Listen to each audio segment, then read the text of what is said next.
Sure आप सभी ने पंचतंत्र की कहानियाँ सुनी और पढ़ी तो होंगी।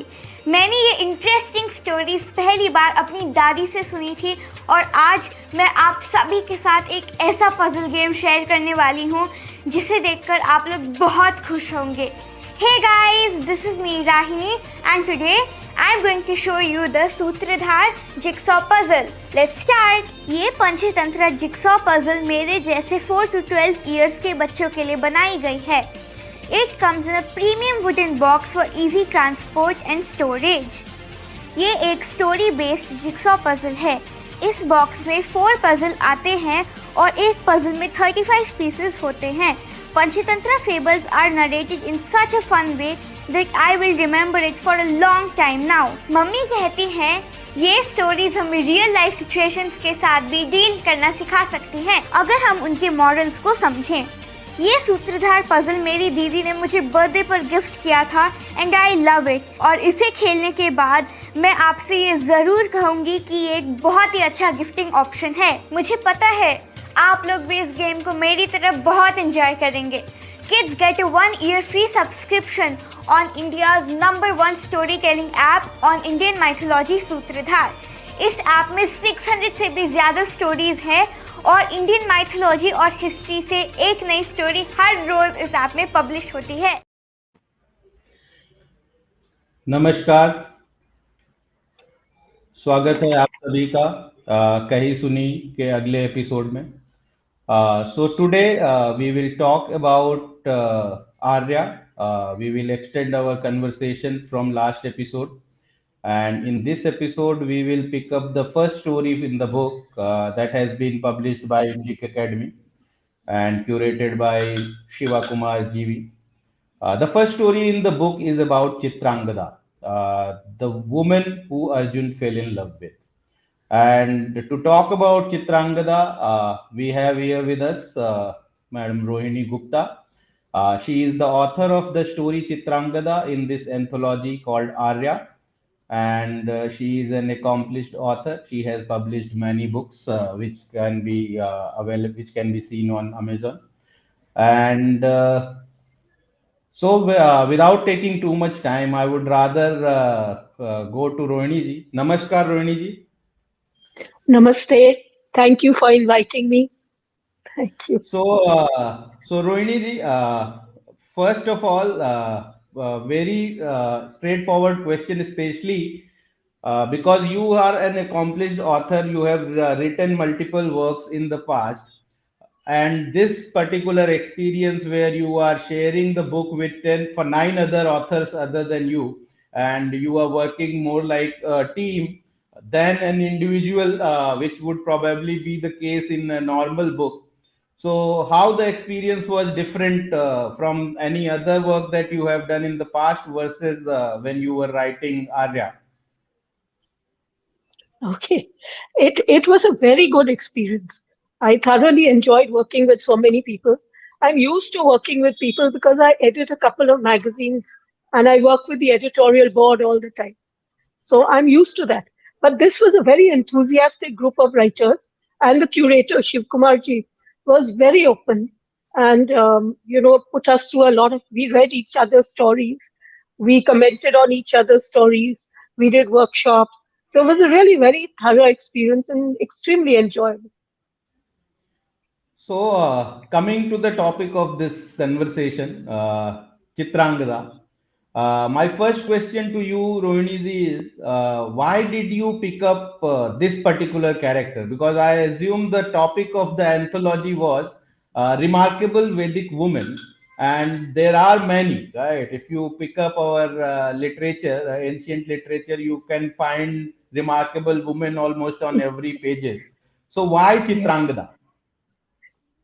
Well, actually, when I saw the guidelines of the anthology, and I really wanted to submit a story, I went through my notebook. I have lots of notes of many, many Vedic characters. And the only story that I felt I could complete within that deadline was this one. The other choice was Savitri, but Savitri was nowhere near complete.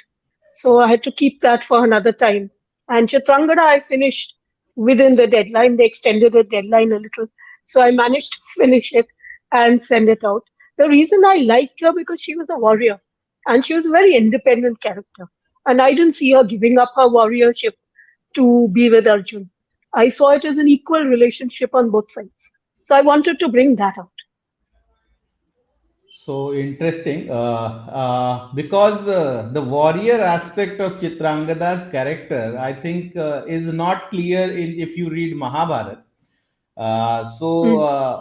from where, I mean, how did you come about this warrior part of Chitrangada's character? Because if you read Mahabharat, Mahabharat briefly touches upon the conversation or the equation between Arjuna and Chitrangada, and it is Hmm. always implied that she was supposed to inherit the kingdom from her father.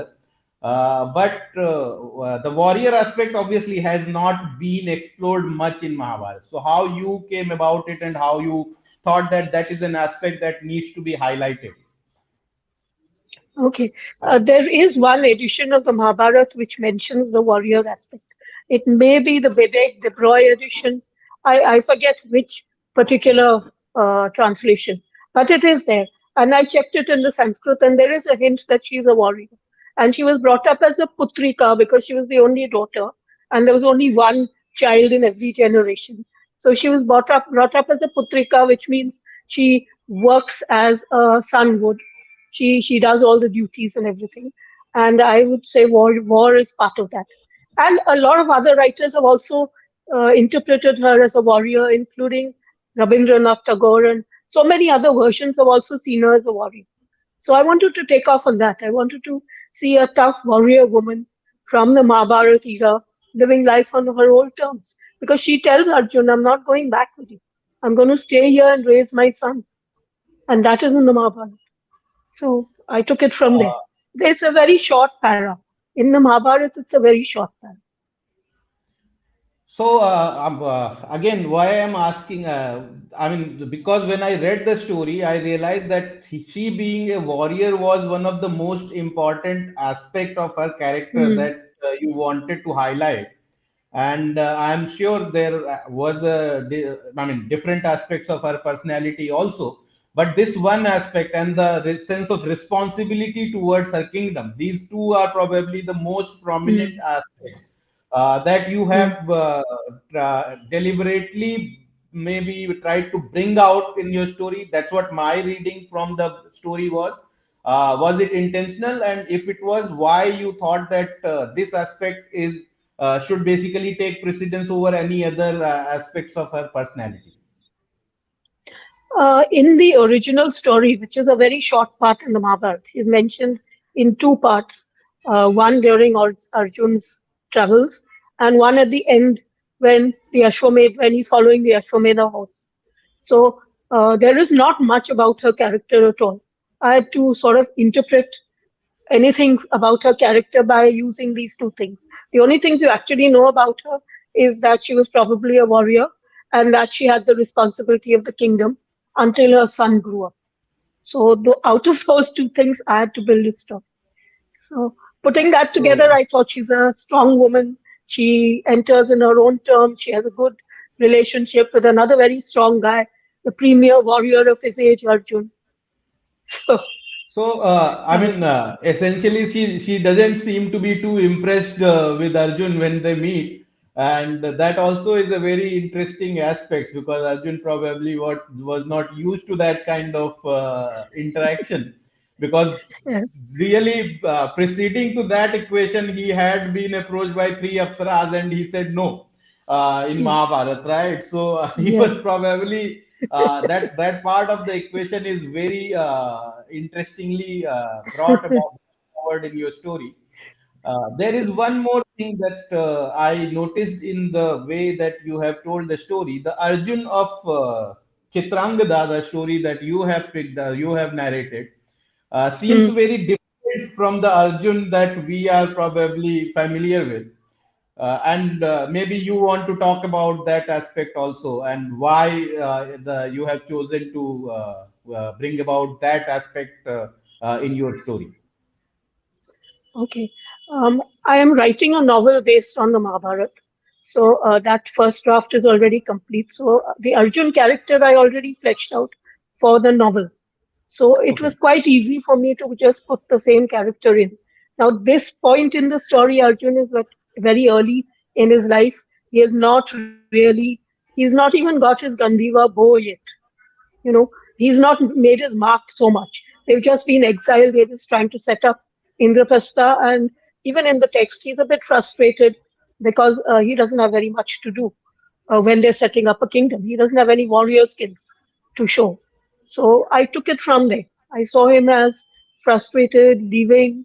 He goes for a 12-year exile and he wanders to Manipur. And I believe that part is also controversial.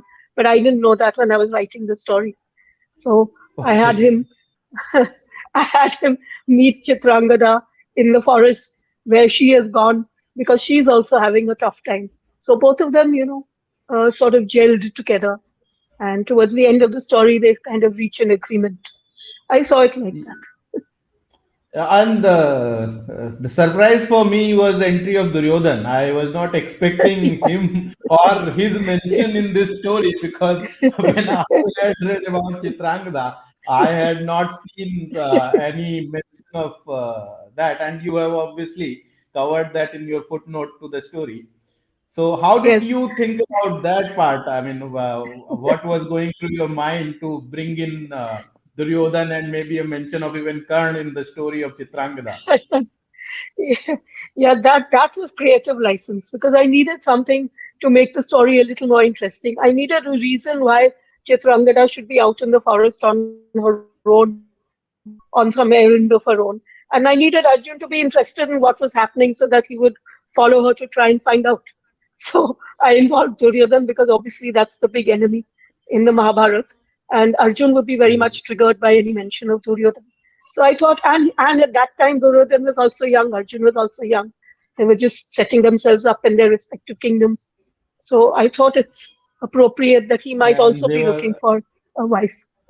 they were both of marriageable age. That's what I was Yes, coming to.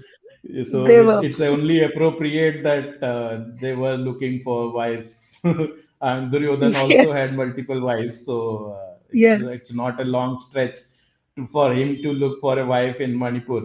Mm, There is a debate about Manipur. To be honest, yes, I don't know whether yes. you have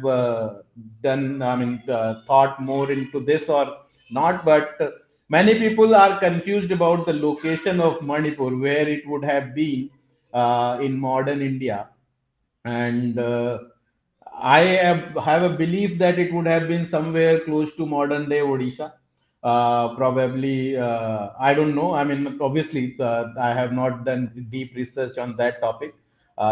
If you have some insights on that aspects, I would be happy to hear those insights from you.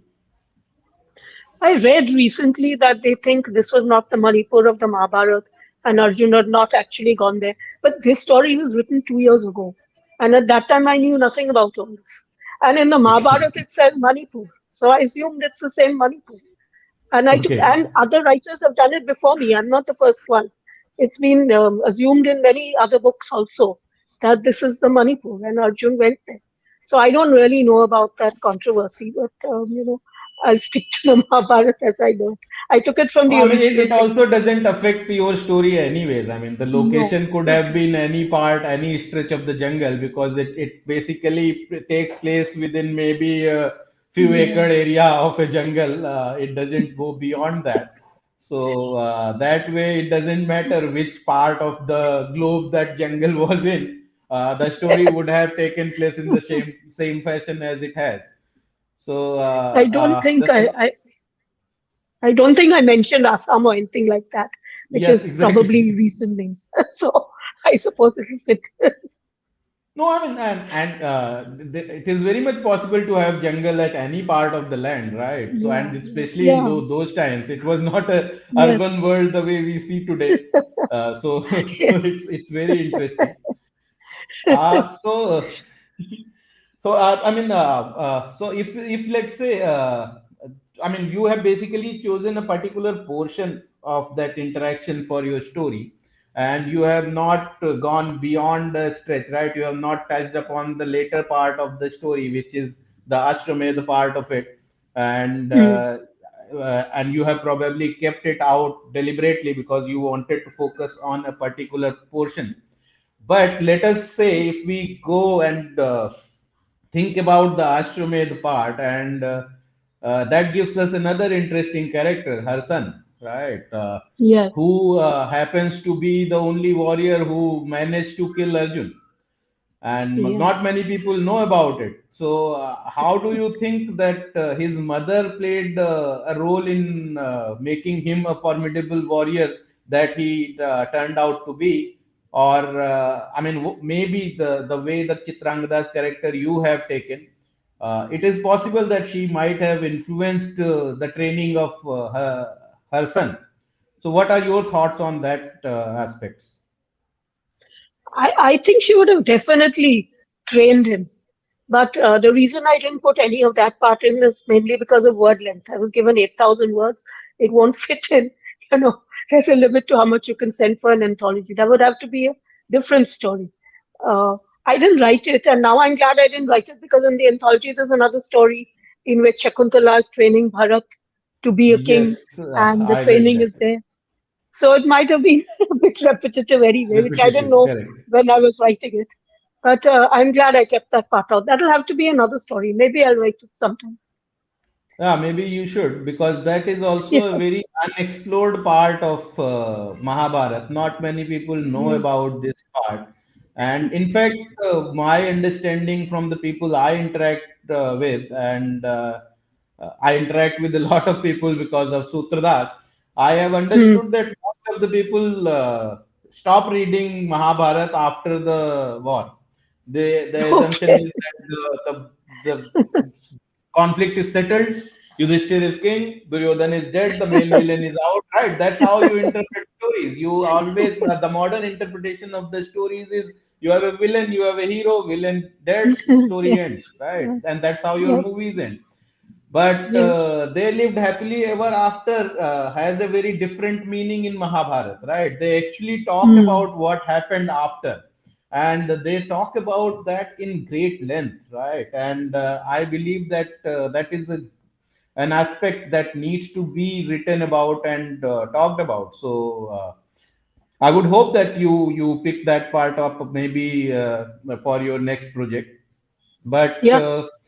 Babruwahan as a character is, I find him very fascinating character because he must have gone through really great training, and he must have Hmm. had a really great teacher to stand Hmm. face to face in front of Arjun and to manage to actually fatally hit him, right? Nobody has been able to do that till that point in time. And Yes. Arjun, after like I mean, even in during that same Ashwamedh journey, there is also a part when he reaches Jayadrath's kingdom, and his Hmm. son just dies about Arjun's arrival. I'm hearing about Arjun's arrival. So he was in his element. It's not like that he was past his prime and anybody could come and defeat him. So Babruwahan had 100% had a great teacher, or maybe many teachers, and great motivation and influence. And this Hmm. could be a possible reason that his mother as well was a great warrior herself. And I mean, some aspect of DNA also must have played a role there, Yes. Yes. because Yes. he was son of Yes. Arjun, and so two warrior DNAs Absolutely. put together became made him a 2x warrior probably. So Yes. I think so. coming to I mean, let's go back to the Arya, the book. Uh, Hmm. why did you decide to write and take part in this anthology? What was your motivation? Was it just that you wanted to write something about, or there was much more to it? I write a lot of short stories and submit them to magazines, and they get published. But many of the magazines to which I submit are foreign magazines. I don't get a place to submit my Indian stories unless I put them in a book and publish a book, you know. So when I saw somebody's publishing an anthology, I didn't know anything about IndicA then. Then of course I was going to send a story because I get a chance to write my Mahabharat story. So I was quite delighted about that, and started working on one of the stories immediately. So yeah, and I would like So to submit more to other anthologies in the Indica thing also. no, I believe that there is a need for more people to write about Mahabharat as well as Mm, more people to read about it. mm, And somehow many people in our country believe that keeping Mahabharat at home actually causes dispute among brothers or family disputes, and they avoid keeping Mahabharat, especially in certain parts of northern India. So maybe this could be a good way to tell them the stories without asking them to keep the whole Mahabharat book at home. Or maybe yeah. I don't know if that same thing extends for digital versions. I mean, if I can't keep the book at home, maybe I can keep a PDF in my laptop.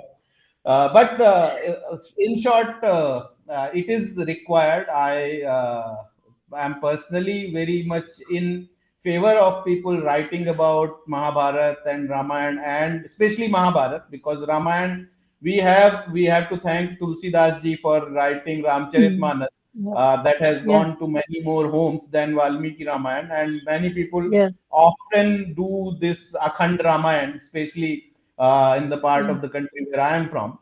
But the same has not translated to Mahabharat for various reasons. But I think the most popular version of Mahabharat would have been the TV serial that B.R. Chopra created, Yes. Yes. and Absolutely. that was completely focused on entertaining the audience for the rightful reasons. Uh, so that basically robbed us of the immense wisdom and the knowledge that is imparted in the book, because Mm, mm, mm. they had to sacrifice a lot of it in the interest of the entertainment and keeping the story crisp and tight and whatever that would have gone through them. And in fact, yesterday only I was talking to some people and I said that people don't read Adi Parv, most of it, which has the Mm. whole setting of the Mahabharat. So they don't have an idea going into the story what exactly it is about. There is subtle meanings about each characters, right? Each character's motivations. So when you don't read Adi Parv in its entirety, you wouldn't know those subtleties. And then many people skip through the Aranya Parva part of it. I mean, most of the Yes. conversations and Yes. the like there are Yes. conversations with Draupadi and Sri Krishna. There are conversations with Markandeya Rishi. There are Yes. conversations between Yudhishthir and Draupadi. Most of these conversations are never highlighted, and that is why a lot of people have a lot of thoughts in their heads, lot of questions which have already been answered in Mahabharata. But since Yes. they have not read those answers, they have their own interpretations, and at times those interpretations take them into really wild imaginations. So I believe Yes. that Yes. Absolutely. it is important that we all talk about it, write about it, and put effort to I mean, make it reach Yes. as many people as possible. And I think Yes. Arya as a book is an effort in that direction, and I really applaud that effort. So I think there are Uh, more can and can I s- can I say one thing about that? In the Mahabharata itself, there are many shlokas giving the benefits of reading it, saying that it's very auspicious and it brings good luck, and it helps you achieve whatever you want in life. So I don't know where that story comes from. yeah, it brings victory. That's what literally It mentioned brings mentioned victory. in Yes. Mahabharata. Yes, Yes. that reading Mahabharat brings victory, and Yes. somehow Totally. people have omitted that chapter from their minds. I don't know. I have a different take on that, to be honest, because I believe that Mahabharat as a book is somewhere around what you say at the center of our civilization, at the center of Yes. our cultural Yes. identity. And if you really want to hurt our cultural identity, this is a very simple way to eliminate Mahabharat from our life. If you make I publishing of totally. Mahabharat unprofitable, people would stop publishing it. And if people Yes. stop publishing the knowledge will get lost with few generations, and that is why it is even more important to keep fighting all the elements which are against it, and to keep bringing out these stories in its whatever you say, the original ethos, that it reaches the masses. So that is why I was even telling Shiva that this book requires a sequel and maybe many more sequels. Uh, so, uh, so what are your thoughts on the sequels? I mean, if I have to ask you to write maybe about two or three other women from Mahabharat or any other Vedic literature, which one would be your favorite? I You have already already have a story on Savitri, that Savitri, which is doesn't count. almost complete. Okay. I have written a few. I'm writing a novel on the Mahabharat, which will involve quite a few of the women. So I think I would pick. I don't. I'll have to think which ones I'll pick. Maybe Ulupi. Ulupi was also. She came in as a bit actor in my story. I think she's You nice. have Uh, mentioned s- Udupi also in your story, right? yes. Yes. Just a mention, but you did mention, and then again that Ulupi and Arjun interaction uh, is very interesting. The way you have given words to it, I found it very interesting, and it is something which, a modern audience can understand what was going on, and I really like the way you have brought out those small things which may not necessarily be at the center of the story, but even these passing mentions have some element of your imagination built into it. So it has turned out really great. So Thank you. I think we don't have much to add to it. If you have any words to add about Chitrangada, about Arya, about the process that you have gone through, if you can touch upon that, and then we can maybe take a few questions from our audience if they have any. Okay. Um, Chitrangada, I think one of the reasons I wanted to write about Chitrangada is because there are other stories told about her, modern stories, and they treat her like she was a warrior, and then the minute she met Arjun, she gave up everything and became his wife. And there's one that even suggests a sex change and stuff like that. So I didn't like Okay. that. I wanted to see her Uh, as a strong woman who goes into an equal relationship. I think that's why I wrote Chitrangada. so we have And yeah, carry on. You finish then. I think the interaction in the anthology was the interesting part because we each critiqued each one's stories. It was like a workshop. We read each one's stories and we critiqued each one's stories, and then we edited according to that. So that really helped. I think that really made all the stories better. So there are a couple of questions that Hmm. have been asked. I will. So first question is that is it true that the females in our Vedic literature or our Puranic literature are helpless damsel in distress, those kind of women, or is it something different? I mean, your character Chitrangada obviously proves that wrong, but what is your opinion about the overall belief that people have in their mind that women were oppressed in old times and they had no agency of their own? I have seen that belief, and I also, accepted it at one time until I actually read the original unabridged Mahabharata. And then I said, these are very strong women. There's nothing whatsoever victimized about them. So they speak their mind. They rescue the men in many cases. Draupadi rescues the Pandavas in the dice game. Kaikeyi rescues Dashrath in the Ramayana. She drives him out of battle when he's injured. So there are many women doing all kinds of things. So I don't know where this victimization thing comes in. I think the modern renditions have it, not the original epics. Original epics have tough, strong women. So, I was quite you think surprised. that this book Arya would be able to change that belief into people's mind? I hope so. I really hope so. It should, because so many strong women, so many good stories. I certainly hope so. Yeah. So, I personally have thought that, I mean, I agree with you. Before reading Mahabharat, I also used to believe in some of those aspects, at least to a certain degree. But when I actually read them, I found out that I was very wrong, and this belief is very wrong. And Mm. when I started listing down strong women of Mahabharat, I came out with the conclusion that it is very difficult to find a weak woman in Mahabharata. Yeah. If I Yeah. ask a question that tell me one weak woman in Mahabharata, you would probably not be able to tell me a single name, right? Right? Even if you find the smaller character, right, like Hidimbi, who appears for a small time, but she has her own agency. She goes against her brother's Yes. will, talks to Yes. Kunti about marrying Bhim. Like the woman Yes. proposes the man and talks to the mother, to basically talks to his mother to agree and accept this Yes. proposal. Ulupi, who was a widow, who actually Mm. proposes to Arjun, and Arjun was not some random poor guy. He was the most sought after bachelor, right? Not literally Yes. bachelor, most sought after men of that time.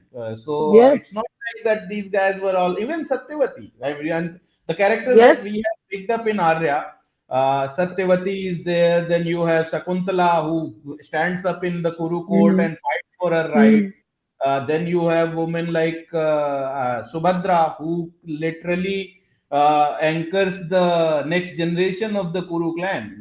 She plays the role of Yes. Satyavati to Yes. Parikshit, what Satyavati did to Pandu and Dhritarashtra, or before Pandu and Dhritarashtra. So, Subhadra certainly played similar kind of role because Arjun had gone, Sri Krishna had gone, she was left on her own.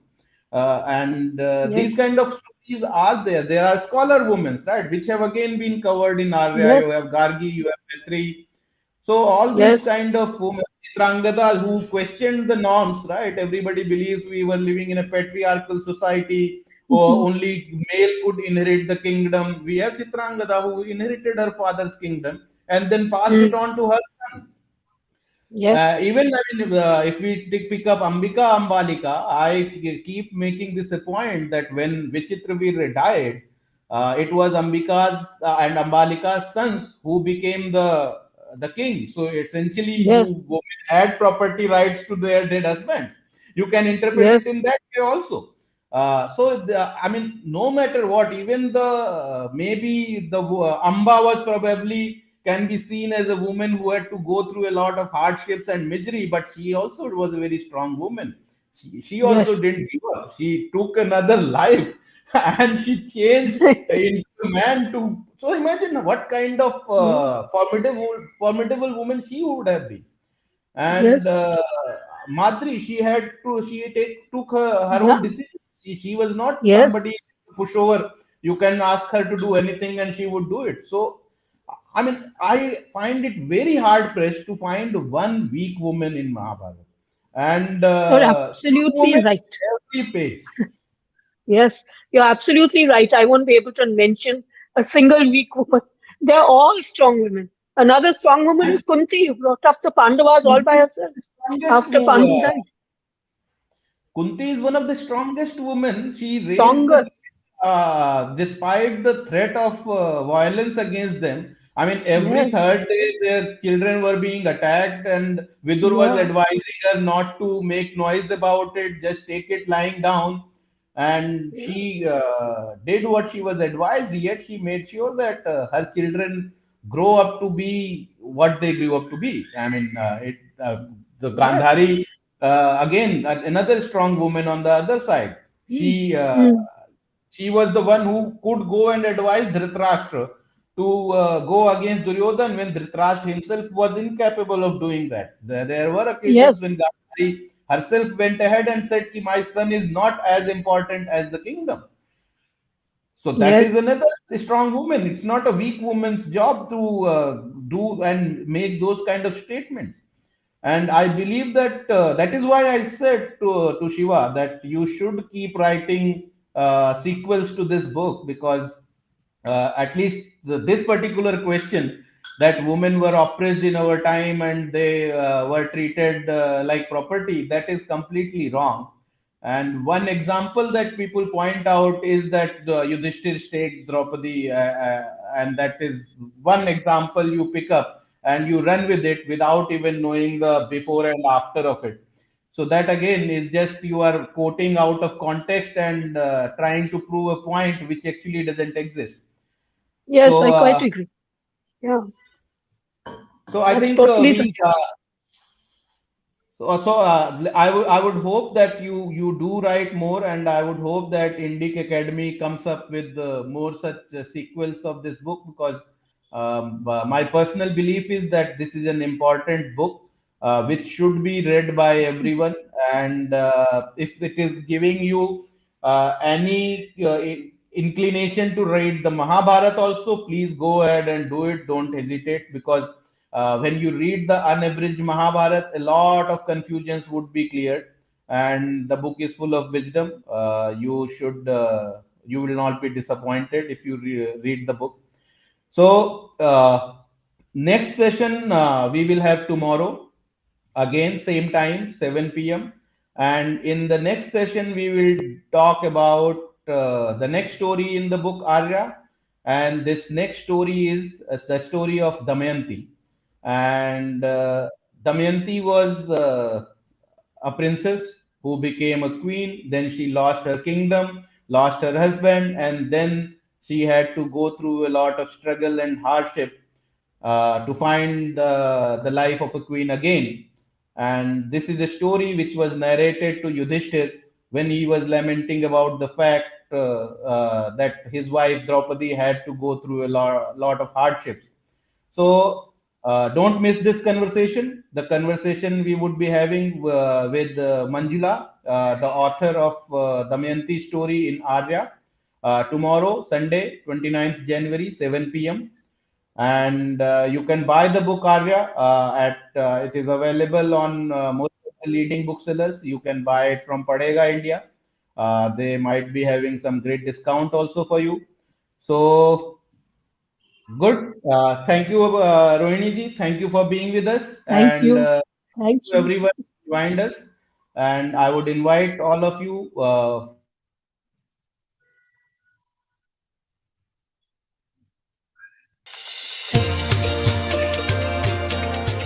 next session. I am sure आप सभी ने पंचतंत्र की कहानियां सुनी और पढ़ी तो होंगी। मैंने ये इंटरेस्टिंग स्टोरीज पहली बार अपनी दादी से सुनी थी और आज मैं आप सभी के साथ एक ऐसा पजल गेम शेयर करने वाली हूँ जिसे देखकर आप लोग बहुत खुश होंगे। Hey guys, this is me Rahini and today I am going to show you the Sutradhar jigsaw puzzle. Let's start. ये पंचतंत्र जिक्सॉ पजल मेरे जैसे 4 to 12 इयर्स के बच्चों के लिए बनाई गई है। It comes in a premium wooden box for easy transport and storage. ये एक स्टोरी बेस्ड जिक्सॉ पजल है। इस बॉक्स में 4 पजल आते हैं और एक पजल में 35 पीसेस होते हैं। Panchatantra fables are narrated in such a fun way that I will remember it for a long time now. Mummy कहती हैं ये स्टोरीज हमें रियल लाइफ सिचुएशंस के साथ भी डील करना सिखा सकती हैं अगर हम उनके मॉडल्स को समझें। ये सूत्रधार पजल मेरी दीदी ने मुझे बर्थडे पर गिफ्ट किया था एंड आई लव इट। और इसे खेलने के बाद मैं आपसे ये जरूर कहूंगी कि ये एक बहुत ही अच्छा गिफ्टिंग ऑप्शन है। मुझे पता है आप लोग भी इस गेम को मेरी तरफ बहुत एंजॉय करेंगे। Kids get a 1-year free subscription on India's #1 storytelling app on Indian mythology Sutradhar. इस ऐप में 600 से भी ज्यादा स्टोरीज हैं और इंडियन माइथोलॉजी और हिस्ट्री से एक नई स्टोरी हर रोज इस ऐप में पब्लिश होती है।